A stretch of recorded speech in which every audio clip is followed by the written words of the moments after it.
Let's get started and welcome to Ray Catania, our special guest author at the book club across the Vale today. Ray is a multi-award winning author. His first book, The Atheist and the Afterlife, is the book we'll be discussing with him today. He has a new book out that's also winning awards. It's called You Are Still Alive, Now Act Like It. So I'm going to start with a bio on Ray. Ray is a metaphysical teacher, master certified life coach, and an award-winning author. He believes that modern day spirituality is best taught at the intersection of science and spirituality. It's right up my alley. He's passionate about helping others get unstuck and harness the power of their mind, creating their own reality. His first book, The Atheist and the Afterlife, is the true story of his own spiritual awakening. With a no-holds-barred approach, he shares vulnerable stories of personal trauma, mystical experiences, and his ultimate transformation from an atheist to an NDE survivor to an intuitive and a developing medium. His second book, You're Still Alive, Now Act Like It, shares how he developed the ability to help others. Through personal experiences and scientific theories, he shares techniques that anyone can use to recreate what he's learned. He's a graduate of metaphysics, pursuing a PhD in metaphysical parapsychology, a near-death survivor, an ordained minister, a master Usui Reiki instructor, a certified meditation instructor. At the heart of his work is his ability to intuitively see what others need to transcend their own trauma and self-doubt and to find lasting inner peace. So I have a copy of Ray's book here. I always show my copy if everyone can see it. And it's full of my Post-its where I highlight things that stood out for me in the book. And so briefly, before Ray takes over the conversation, we have another person coming in. I'm just going to admit them in. Welcome. My synopsis of The Atheist and the Afterlife.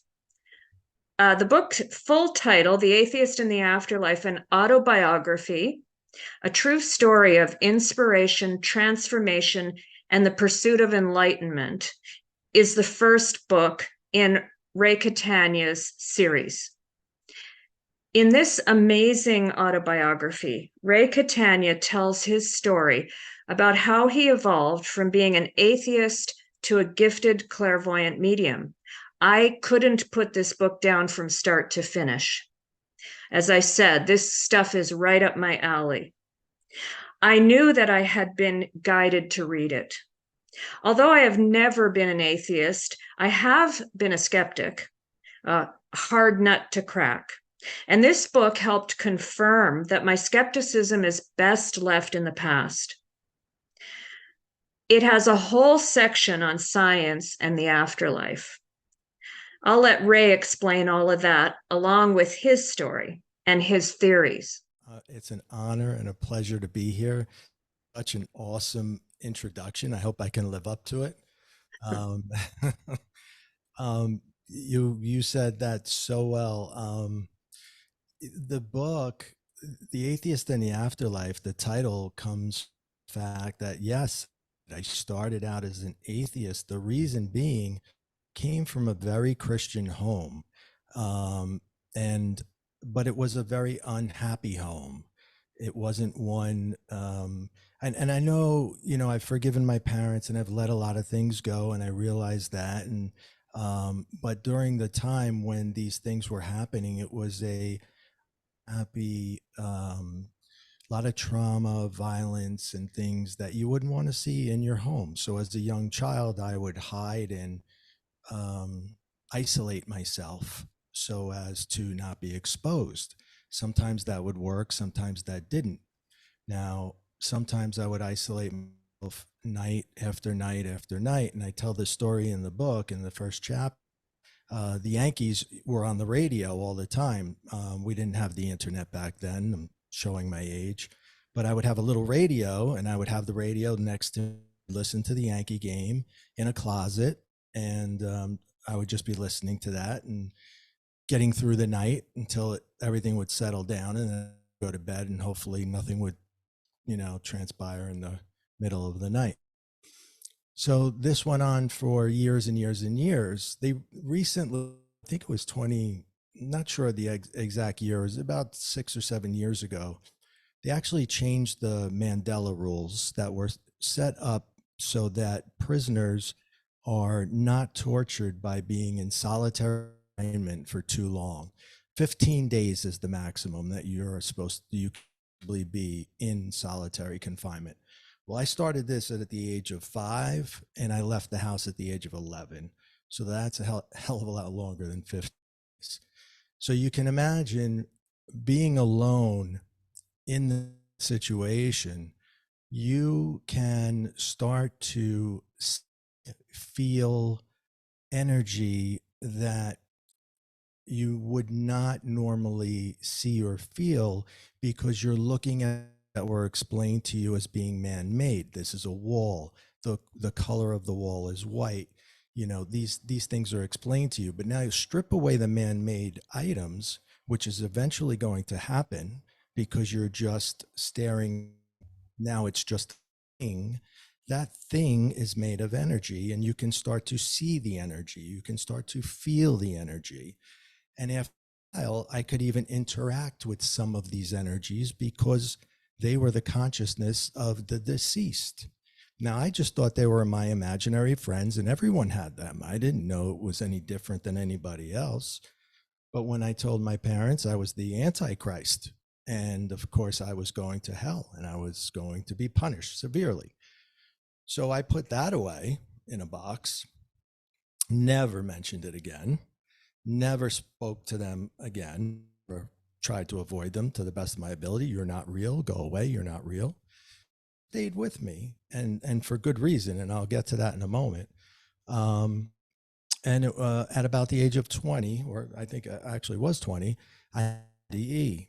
There was a fire in my home, and the fire wasn't so dangerous, but what was happening was there was a gas leak from the stove.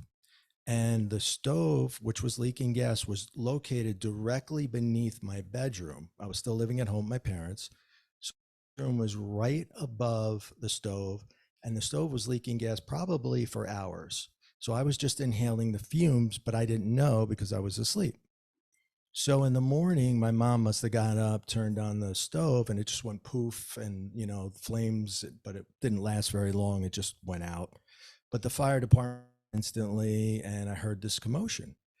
And so I wanted to see what the commotion was. I tried to get out of bed, and I couldn't move. Most of my body was paralyzed, even my mouth. So I couldn't yell. I couldn't bring myself to yell. So I tried to get out of the bed, and I passed again. And then I heard more fire trucks and more commotion, and out again, and I passed out again. The third time I passed out, I said, if I don't get out of this bed, I know I'm going to die, because I don't feel right. I don't know what's wrong with me. I just know that this is really bad. So I get to the edge of the bed, and I must have tumbled out of it. It's the last thing I remember. I hit the floor, face first, still have the scar, face first down. But just before you hit, I didn't feel anything, because now I'm above myself. And I could tell you the exact corner of the room I was in. I could tell you where I was. I could tell you where everything is in that room. but I'm not in my lifeless body. I'm just looking at it, puzzled, feeling great. And I know you've heard this over and over, but this is the truth. It is a white, beautiful, bright light. And just to describe it as a light does not do it justice. It is an energy, euphoric, beyond words. There's no words to describe the energy that is encompassed within this light. I wanted to go into the light. Anybody would want to go into the light. And there was a being at the end of the light. I don't know, male, female. I'm not going to say who it was. I have no idea. But they said it was safe to come into the light. And they knew my name, said, Ray, come into the light. It's okay. And I looked down, and by now my father had heard the thump and came upstairs to scoop me up, and he was screaming for the paramedics. Now, why they didn't come and get me in the beginning when the fire trucks came, I don't really know, but that goes to show you the great parenting I had, right? So I'm looking down at the situation, and I wanted to have that relationship. I never saw my father cry at all, ever, let alone over me. So I wanted to go back, and I asked, I need to go back. I don't want to leave him like that. And the next thing I know, when I wake up, I'm not in my bedroom. I'm on the living room floor, and the paramedics have all their tools and their gadgets, and they're working on me. And I'm like, anybody see that light? Did anybody hear the voice? Anybody? And then I'm thinking I better shut the hell up, because this is probably one of those moments where they're going to take me to the wrong hospital. So I stopped talking, and I just let them do their thing, and they bring me to the hospital. And my mother, who was in denial over this for many, many years, and I can understand why, because who leaves their son in a bed when the house is on fire? She said it never happened, until she read my book, and she was 82 years old. And she said, you didn't just die once, you died 4 times. Because I died en route to the hospital, but I didn't know that. So anyway, it was a big moment for her and I. We reconnected at 82, and she told me she was proud of me for the first time ever. So that meant a lot. It takes a long time sometimes, but it happens. So now, being a person who can read energy, feel energy, and associate with it, crossing over, coming back, they know we have a relationship now, right? They know I can see them, feel them. And by the way, let me express how I don't have a word for the way it's transmitted. So I say see, or I say hear. I'm not seeing anything with my eyes. I'm not hearing anything with my ears. You think you are, but it's all here. It's just telepathic. Okay. Because if I was seeing them, then I do go to the nun house. I am schizophrenic. You can take me away then. Okay. But that's not the way it works. It's like a movie screen in my head, and I can see them. That's the best way I can describe it. And I can hear them. It has audio sometimes, or sometimes it has smells. It's every sense you can think of will come across. So anyway, so if I say see, hear, that's what I mean. Now that they know that I can interact with them, they're not going to leave me alone, right? They're there now, okay? And I'm trying to push back because I rebel from Christianity, and I'm an atheist, damn it. And that's the way I'm going to stay. And that's strictly from just being rebellious as a child and not wanting to do anything that my parents told me I had to do, because that was the relationship. But here's what these guys, girls, beings did for me. The first half of my life is chaos, right? So chaos is my comfort zone.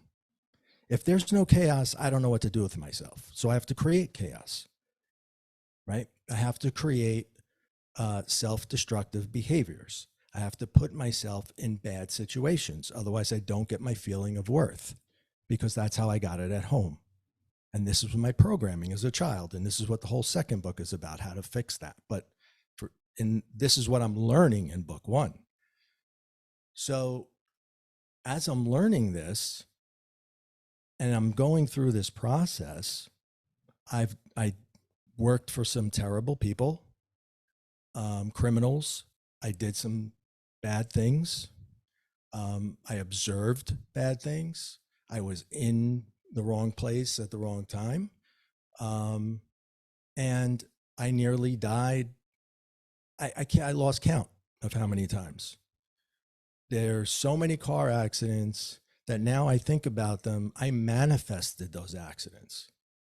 There was one in particular where I was working. I got out of, no, this was before I got into working for those guys. I had a real job, quote unquote. And I had a female supervisor who I had to sleep with to keep my job. And I was so pissed off that I had to do this. I just hate, I'm like, I can't do this any longer. I just can't do it. What if I had an accident and I didn't get hurt that much, but I got enough money that I could stay home and I didn't have to do this job anymore?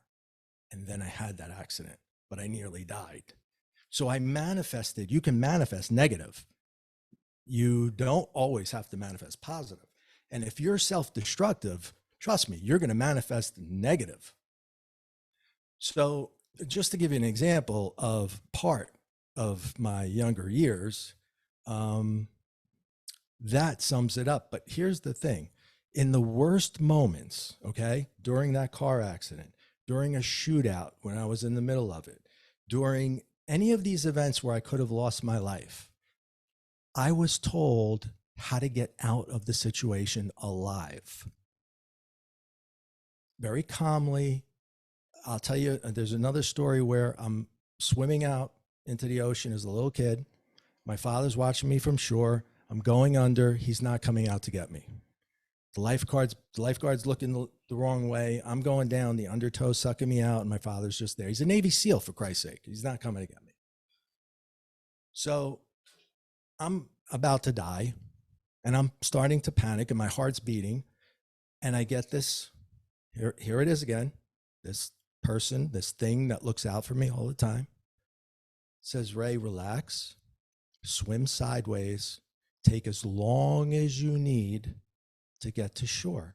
Don't worry about how long it takes. Just breathe and swim sideways. Now, later I learned that that's what you're supposed to do. If you're in undertow takes you back, you're supposed to swim on an angle until you get to shore. That's the proper way. I didn't know that. Who gave me that information? So as much as I'm trying to reject any form of spirituality, I'm trying to be an atheist, I'm literally telling these people, I don't believe in you. They keep helping me. They're there for me. When I was 11 years old, I got a job because I couldn't stay in the house anymore. I remember I said I left the house at 11. I didn't pack my bags and move out. But what I did was I got a job, and my job, I worked for $1 an hour in a pizzeria. I begged this guy for the job, $1 an hour. Didn't care. I had a job. I worked till 11 o'clock at night, and I went home at 1 a.m. So 11:11. Why did I go home at 1 a.m.? Because they told me it was safe to go home at 1 a.m. They told me to get the job that paid $1 an hour, to get out of the house. I was safe out of the house until 1 a.m. That was the message. And that's what I did. So I didn't go home until 1 a.m. By the time I got home at 1 a.m., everybody would be asleep, and I would just slip in, and I would get up and go to school the next day. So they've always been there. Always been there. And that was the process that started to get me to believe there's something more. But even for the NDE, there's a part of my life, right? There's still this skepticism that exists inside me that just wants to justify the NDE away. And so here's how I did it. I figured, well, when I around. I probably fell in front of a window and it was a sunny day. So the white light is the sun shining on me. And the things that I saw and felt, well, that all of that euphoria was probably because I was stoned from inhaling gas. Simple, right? I could explain it away. I could put it in the box and I didn't have to bring it up ever again. Again, it was shot down.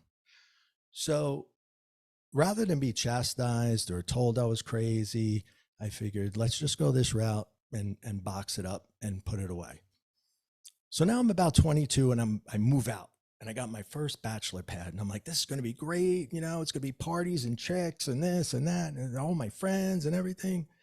And none of that happens. None of that, because every night I get home from work, the place is filled with energy.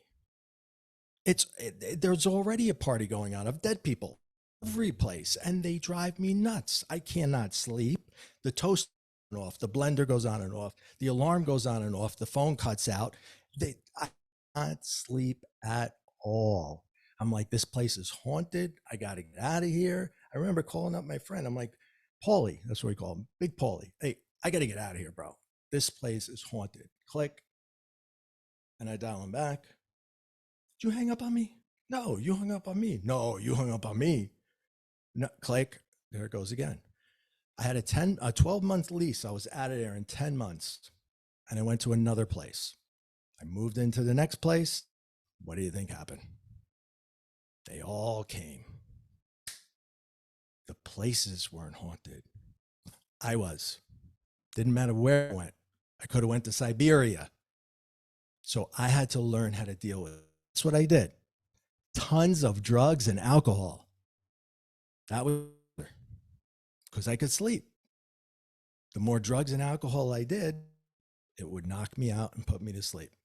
And that went on and on and on for a while until I got married and had kids. And when I had kids, that was a wake-up call.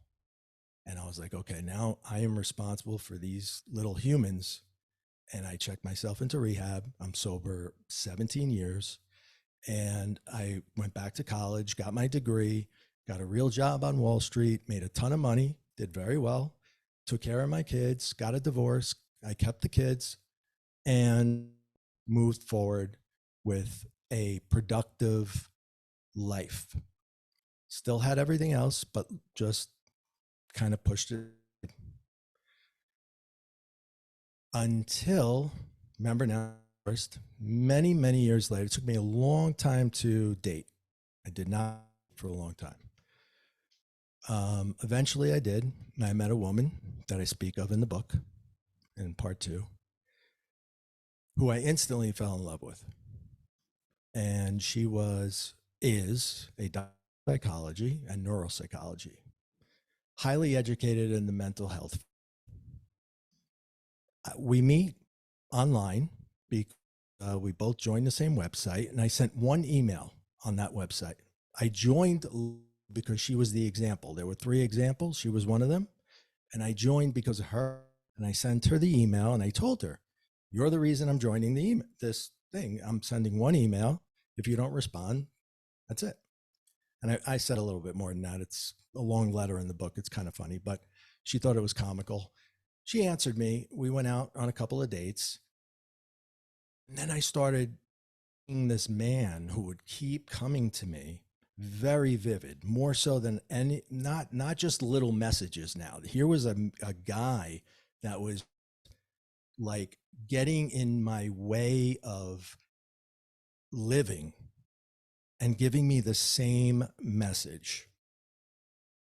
And it would be like this 8-second video loop that would play over and over and over in my mind. I effed up. Mistake. You can help her. I cannot. The big full beard, full black head of hair, husky guy. Never, or I have no idea who he is. It starts on a Friday, increases and gets worse as the weekend goes on.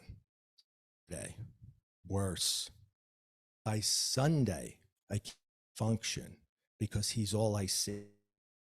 Over and over. I remember the moment I'm in CVS and I'm trying to pay for my merchandise, and I'm at the counter, and I must have froze. And the girl goes, "Are you okay, sir?"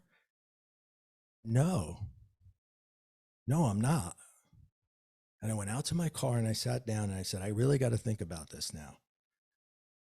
I'm in love with a woman who can help me because I'm crazy. I'm batshit. I am insane. This is not real. This cannot be real. I need to get help, but I'm going to lose her in time. How am I going to do this? Maybe I just go see somebody else. But by the time I get to see somebody else, I'm going to be checked in because I can't even drive now. This man will not leave me alone. So we go out to dinner and I say, "Hey, honey, how's the salmon?" "I see dead people."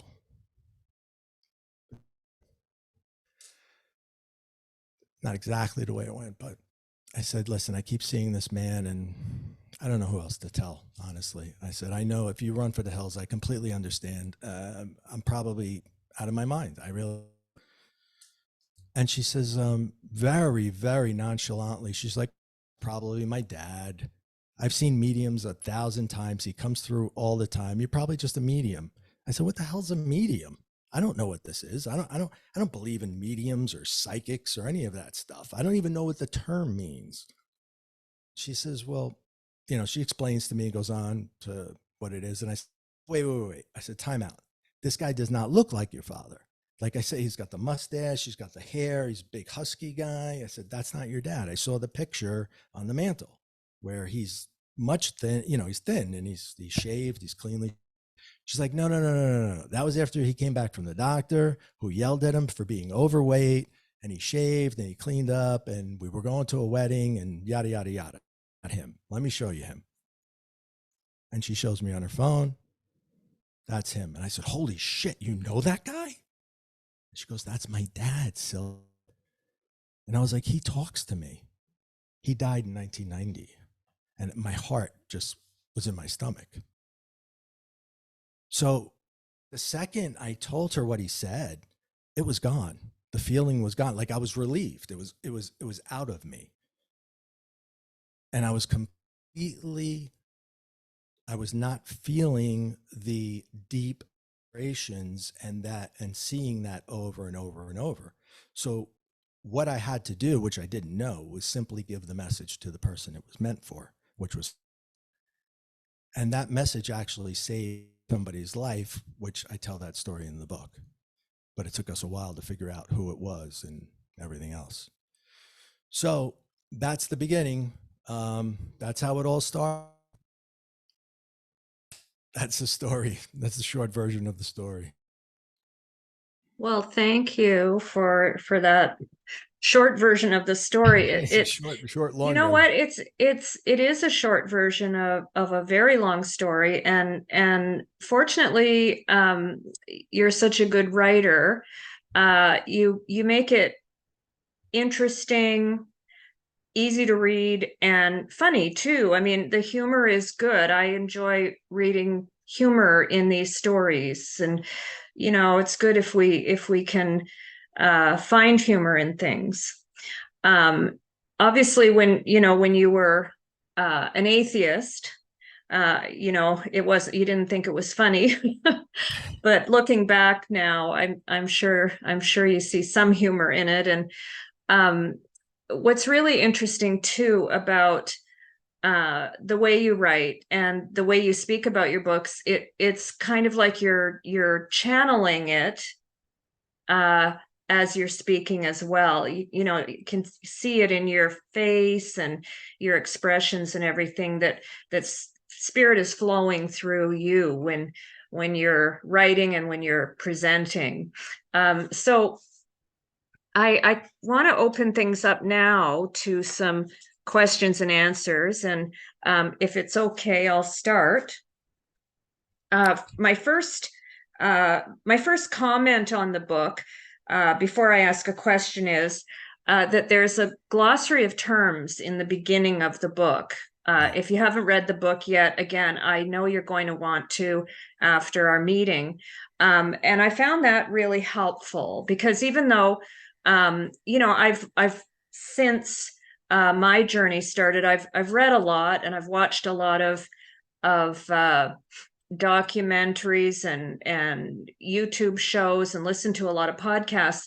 Um, I don't always remember what certain terms mean. It's a new language Yeah. and every time you read a book, it's helpful when the author explains what he or she means when they Exactly. use those terms. Because they're ambiguous and they are not always used the same way by every author.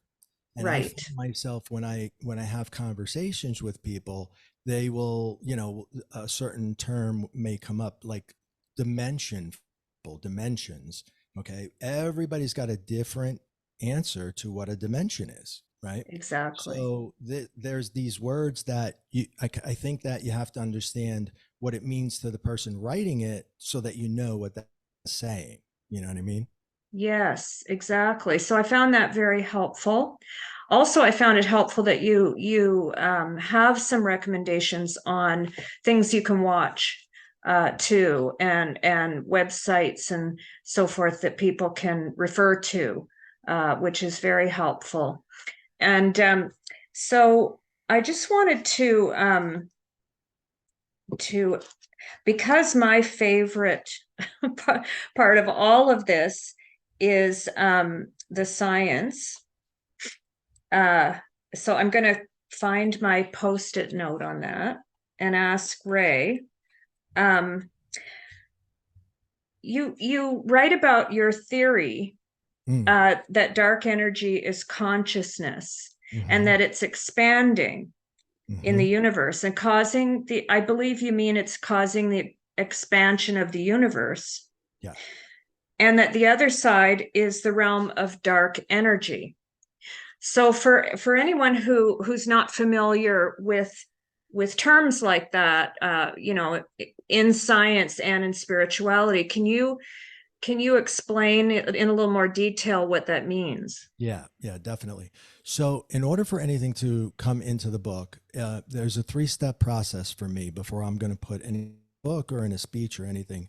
First is obviously I have to know about it and I have to be able to recreate it, right? The second thing is I have to be able to look behind the curtain silently and see how does this work?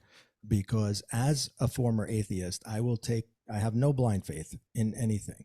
So I need to know exactly what that is. What does that look like? At least plausible, at least plausible. And then I have to be able to recreate it again. So my theory on dark energy came about where I was thinking about, well, obviously consciousness is what is exerted from our brain, which is an organ, okay? And that is the mind comes from the brain, but the mind controls the brain. Okay.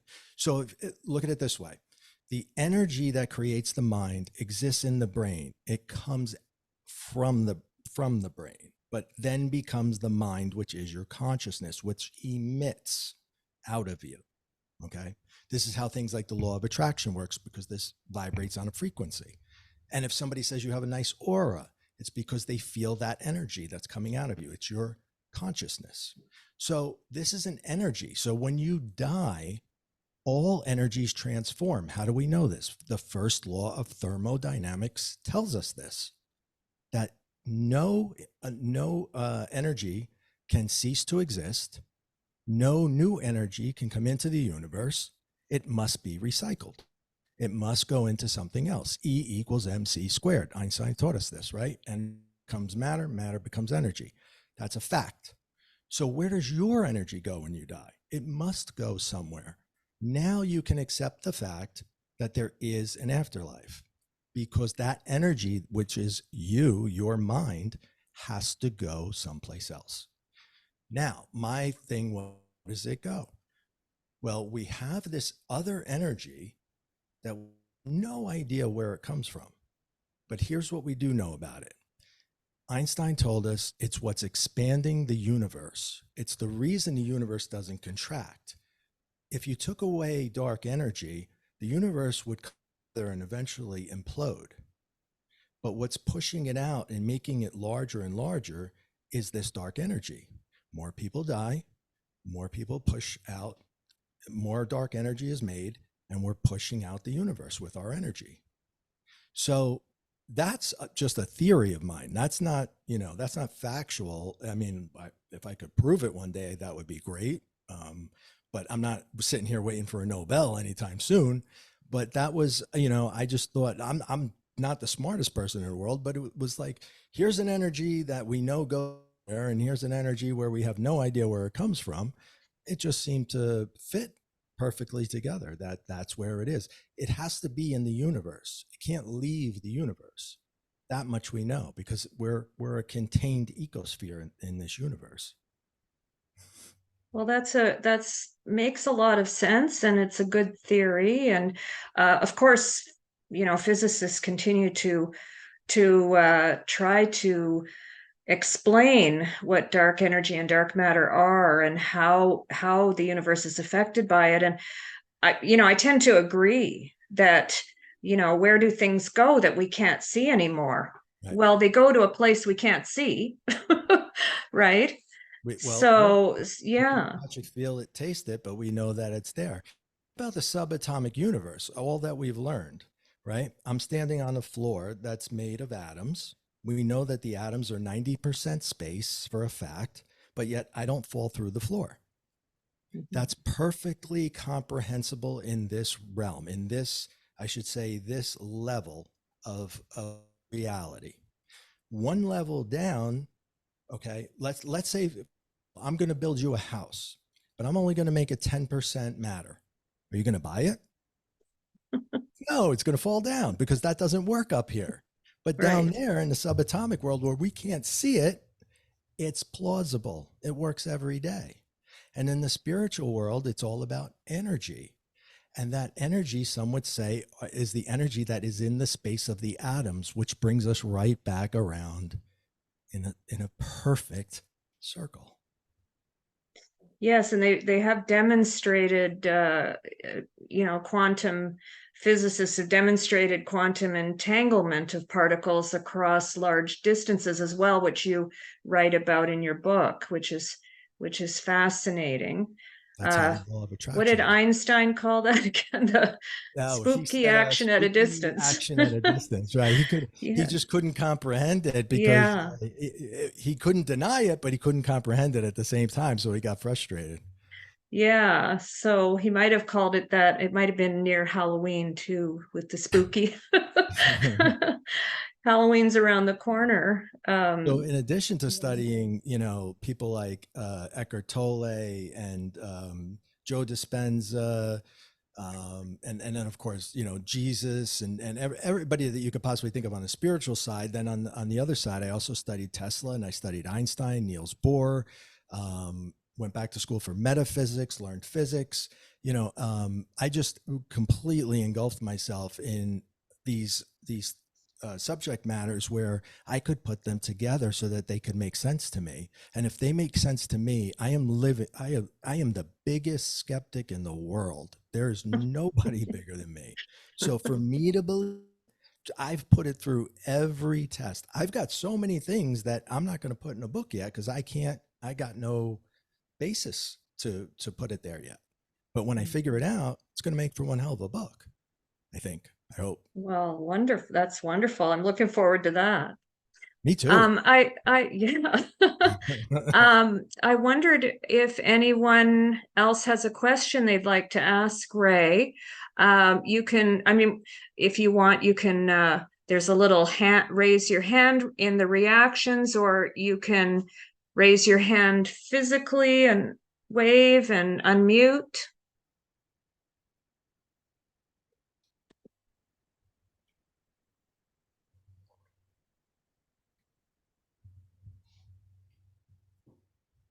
There we go. Sorry.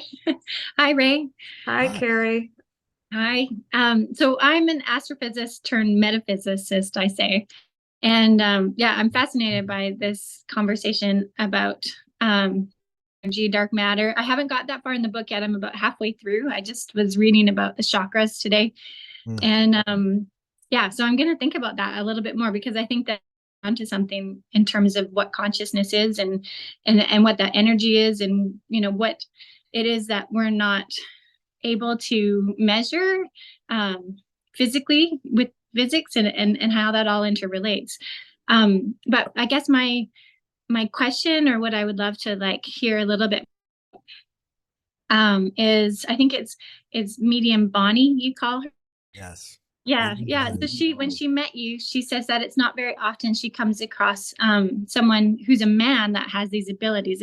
Can you kind of like go into more detail on it? Because I've never heard that before. Yeah, medium Bonnie. So, like I said, when I spoke to my current wife, we weren't married at the time, and we talked about her dad in order to validate that what I was seeing and feeling was real. She said, "Why don't I take you to a meeting that you can sit with a real medium who's world renowned, and discuss the things that you're seeing, feeling, and how it comes to you." And I said, "Perfect." And I didn't do any research or anything because I wanted to go in completely, raw. I didn't want to know anything. I didn't want to, know what to say. Besides, I didn't know if I wanted it to be real or not real, right? Because it's a double-edged sword. If it's not real, I'm crazy. But if it, then what are my responsibilities to do with this? What am I supposed to do? So anyway, I go in, and she's got an appointment and I have an appointment, and I'm going to go first. And I said, "Oh, no, no, no. I have to go first. Otherwise I'm going to run out the door," because I was petrified. And I go in and I sit down, and I say, "Hi, Bonnie, I'm Ray." And she goes, "Oh, you're that Ray." And I was like, Yeah."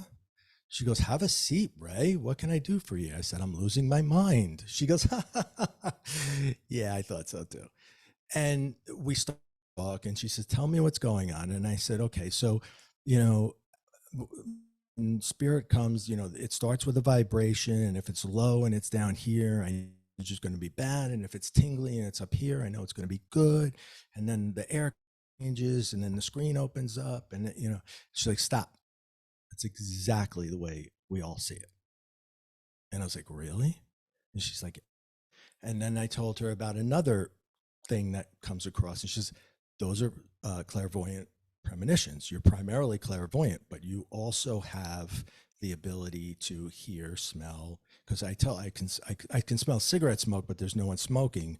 And my wife's father was was a chain smoker, so I know he comes around, and we can talk about that later. Anyway, after we went through all three different types of events, that I had three different types of transmissions, my wife goes in, I come out, and I kind of got, she never wanted to see me again. It was a weird ending to the way we had such a great conversation, and we were laughing. And I remember one of the jokes was, I was like, "So what's the question that you hate the most?" And she goes, "Oh, I know this one." And we both said at the time, "How do you know that?" And I was like, "I don't know how I fucking know anything." And she's like, "Me either."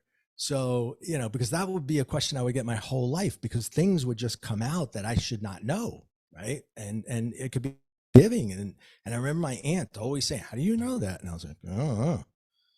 So people just thought I had this wild imagination, but it always turned out to be. So anyway, after I left, I was sitting in the waiting room. She went in, she comes out, and she's so excited for you. And I said, "Why? What happened?" She goes, "You're going to be Bonnie's student." And I said, "Student?" She didn't even want to take my phone number. She goes, "She doesn't take students anymore, but she's taking you, because you are," she goes, "First of all, men can't do this stuff. Second of all, all of them." And I was like, "Okay." And you know what? I've always been of the belief, I know women are smarter than men. You can do 46 things at a time. I can do one. I absolutely get it. I understand it. So I can see why that would be. You can multitask, men cannot multitask. So there is an ability that women have that men do not have inherently. But for some reason, this creative ability is there. My creative side dominates the other side. And I can still be very analytical at the same time. Well, thank you for answering Carrie's question. That was a great question, Carrie. Adri typed her question into the chat, and she has a great question. Have you had the experience of seeing blue lights, and what would be their significance? Can you elaborate on the blue light? Like orbs? Adri, can you unmute and elaborate a little bit on blue lights? What your question is? I'm assuming also, like Ray, that you're talking about orbs.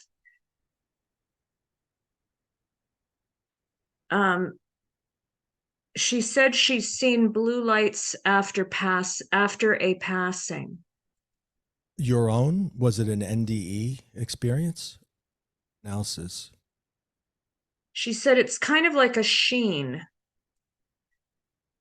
Okay. After the passing of a family member. Okay. So what you are seeing is now I'm not going to say I know for certain, but what you are for months after. Wow. Okay.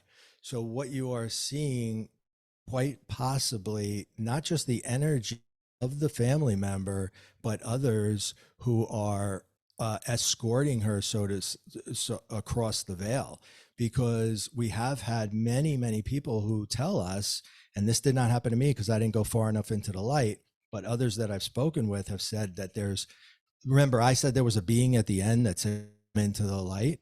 Well, those energies are coming towards her or him, whoever the deceased was, and helping them come over. Blue, yeah, it could. Blue, the color is almost not really as prevalent as the fact that you're seeing a color in an orb. So I don't know that the color makes such a difference, but the fact that you're seeing it as an orb. Did anyone else see it? Or was it just you? Yeah, exactly. So that was something for you. You see, maybe you see blue, you like the color blue. Blue means something to you. That's why it was blue. If red meant something to you, but it was the orbs that were saying, we've got her from here. We'll take.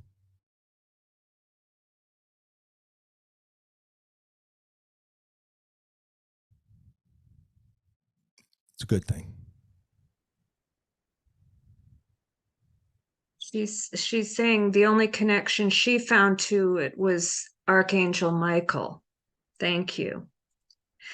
Yeah, and Adri brings up a good point about color and connection, and I what I've learned about that too is what Ray is saying is that the connection, you're part of it. So in order for you to understand a sign that occurs,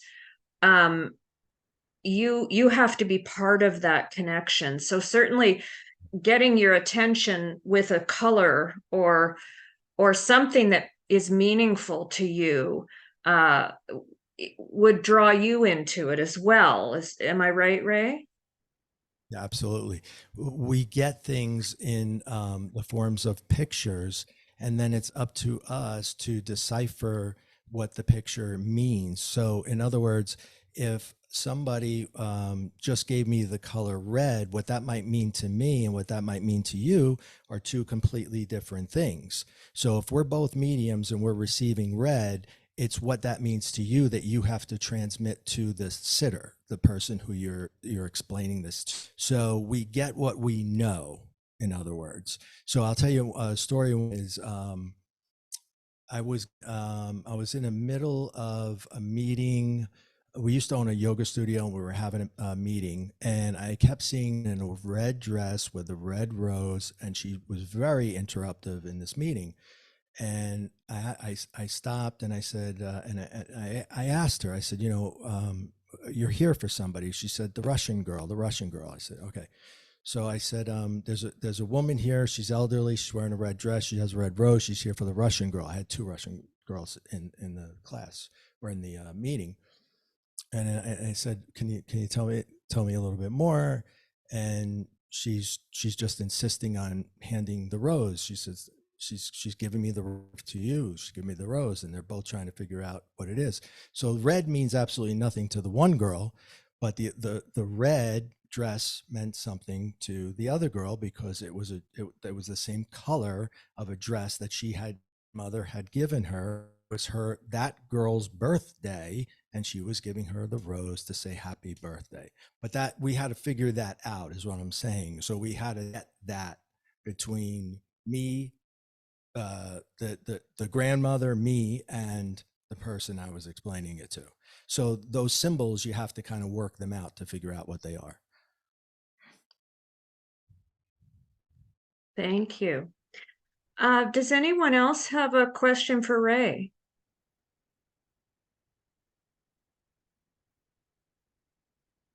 You can unmute yourself, raise your hand, type in the chat, whatever you're comfortable with.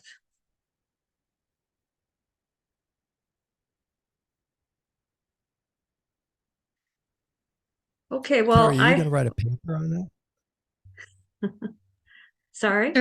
What was that? Are you going to write a paper? Am I? On your findings? I would love to. Yeah, I've written 2 books so far, but I'm still trying to figure out what's going to happen with them. One is called Celebrate Your Grief, and the other one is The Soul Self. So it's all about my framework around consciousness. Oh, I have to read that. Yeah. Well, I would love for you to read it. Well, yes, I will, definitely. I do have a question though. Like my whole journey, I guess, is like sort of sparked by my grief and like my loss, obviously.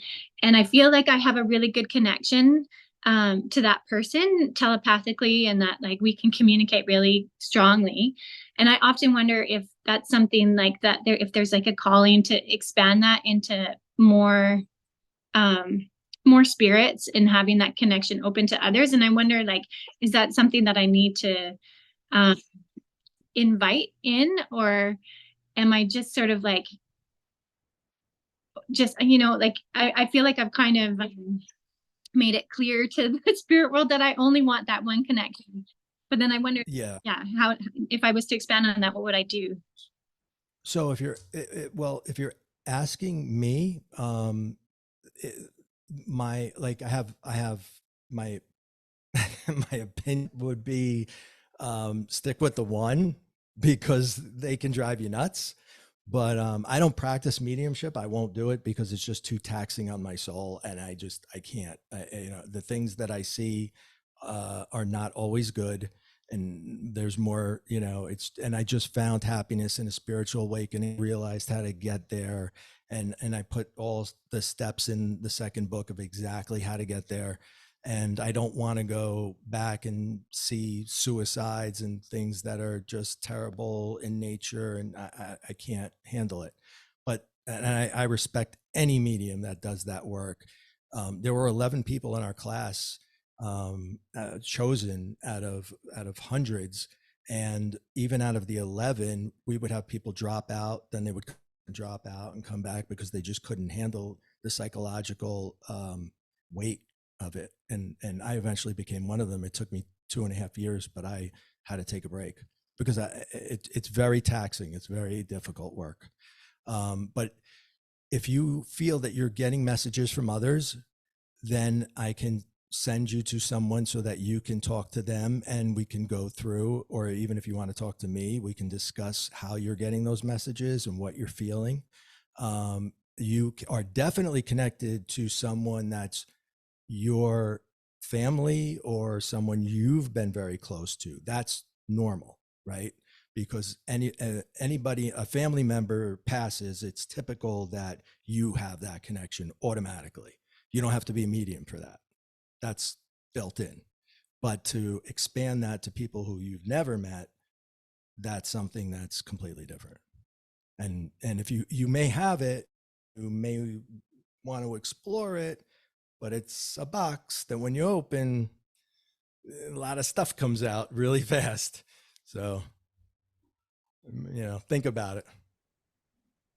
That's a very good advice for anyone looking to explore their connection with spirit and mediumship abilities. I feel similarly to you. I connect very easily with my son, and like Carrie, my journey started from a place of grief, and I think a lot of people do. I also feel that readings for people, I really commend people who are able to, who have the strength to do that, and